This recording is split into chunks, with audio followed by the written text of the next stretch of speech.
Seconds Out. Delighted to be joined by Eddie Hearn here in Sheffield. Big moments for Dalton Smith, a big step up. Is he ready to become the big star of Sheffield following on from Kell Brook and Kid Galahad? I think so, but Saturday will tell us everything we need to know. I mean, this is a great fight, big domestic fight. Sam Maxwell, tremendous fighter, Commonwealth champion against British champion.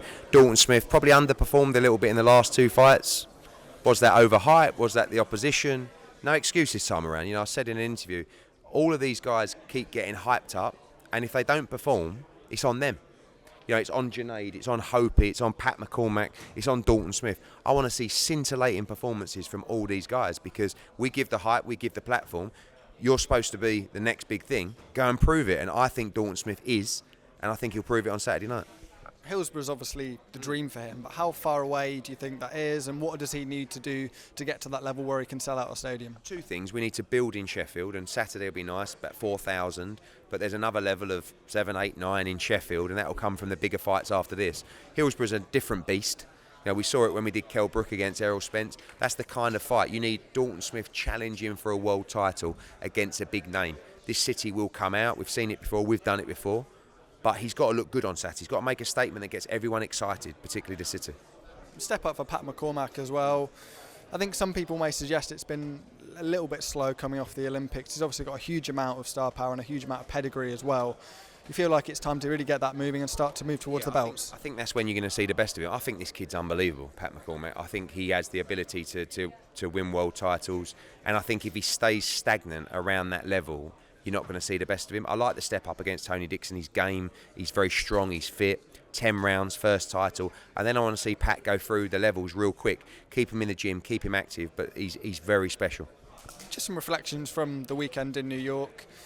Jaime Munguia was the name mentioned then. Is that still the thought now? I just think it's a tremendous fight. I mean, look, Berlanga and Munguia are two very young, aggressive super middleweights. One's Mexican, one's Puerto Rican.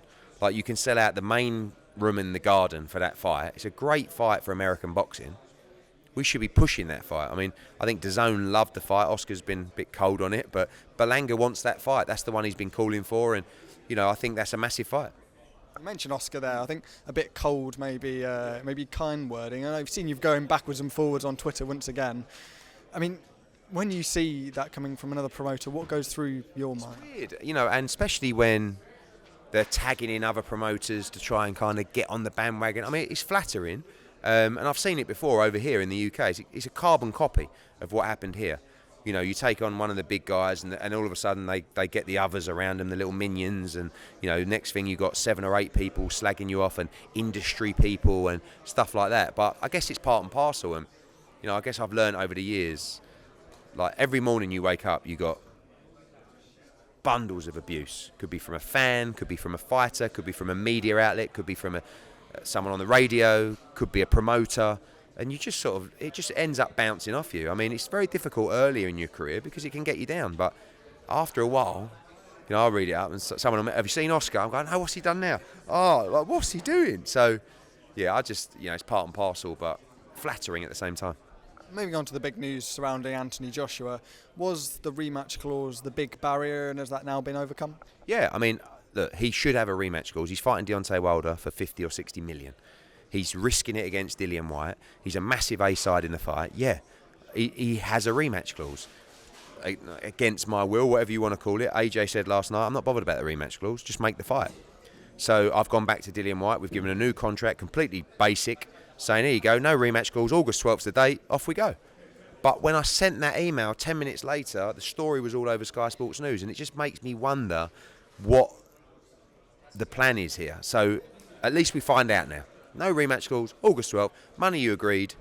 It's very simple. So, but I need it signed in the next 48 hours because I want to announce on Saturday. So over to them. Final one from me. I know you've got some important meetings to get off to today surrounding Saudi Arabia. Is Deontay Wilder the plan, and do we think that could be announced in the near future as well? Absolutely the plan, and that will be the plan for us for the next 48 hours to get that fight signed, or certainly terms agreed. Deontay Wilder's team are also in London, so it shows you their keenness to get it done, and hopefully we can get it over the line. Cheers for your time, Eddie. Thank you.